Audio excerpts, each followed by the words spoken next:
Hari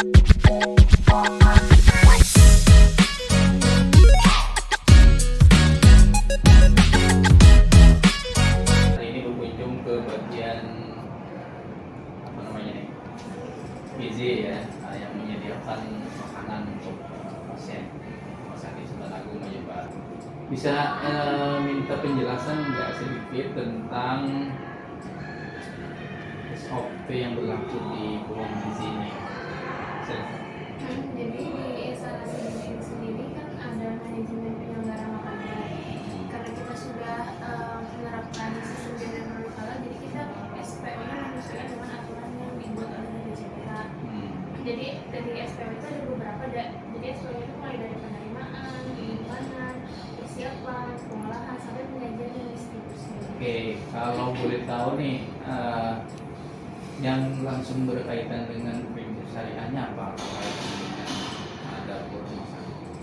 Kalau berkaitan dengan prinsip syariahnya itu di beberapa titik ada, contohnya seperti di penerimaan itu kita harus menerima bahan makanan yang sudah halal, yang Memastikan halalnya gimana? kita bikin daftar dulu. Jadi daftarnya tuh ada positif list kan kayak misalnya tahu, tempe, terus sayur-sayuran kan itu positif list. Kita daftarkan itu di tabel, habis itu kita tambahin dengan bahan-bahan kemasan lainnya. Tapi kita harus mencari dulu dia ada nomor BPJPH-nya kan atau ada melalui website BPJPH.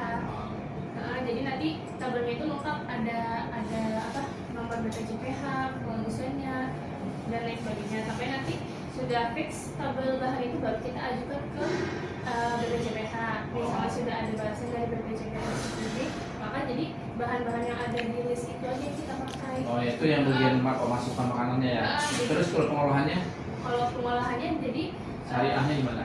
syariahnya itu yang penting bebas dari ini ya, nadas dan najis. Oh iya, itu ya. Tidak boleh ada dicampur sama produk haram. Itu pasti sudah screening jalan gitu ya. Jadi karena kita sudah ada surat pernyataan bebas babi juga dari direktur. Oke. Terus apa lagi selanjutnya?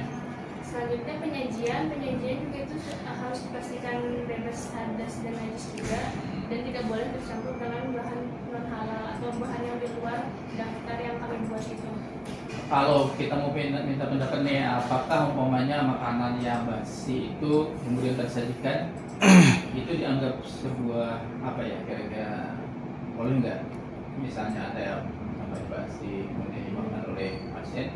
Nggak boleh sih. Nggak boleh sebenarnya ya. Kenapa nggak boleh? Karena itu kan kalau halal itu kan harusnya toyib. Oh, Tapi kalau itu kan iya. tidak toyib lagi. Tidak taib lagi ya kalau udah basi ya. Jadi, makanya kita punya aturan juga untuk menjaga hygiene dan Jadi makanannya harus halalan thayyiban. Oke. Apalagi yang bisa dijelaskan kaitan dengan prinsip syariah di bagian dapur ini? yang pasti penyimpanannya juga nggak boleh kecampur sama bahan non halal. Terus harus jelas ada labelnya dikit bahannya gitu, dan harus ditempelkan halal pas, jadi berarti dia tuh sudah lulus lah halalnya gitu. Oke. Setelah itu kita juga di dalam area pengolahan ini tidak boleh membawa makanan dari luar, harus dari instalasi gizi. Karena kalau dari luar kan misalnya mungkin dari luar aman aja, apa halal aja, mungkin karena yang penting orang muslim juga kan mereka belum bersertifikat, jadi kada tahu mungkin ada tercampur apa kan. Jadi dari sini semuanya dipastikan ya. Jadi nggak boleh bawa makanan dari luar instalasi gizi. Secara pasti ya. Sama untuk pasien juga kada boleh alat makanan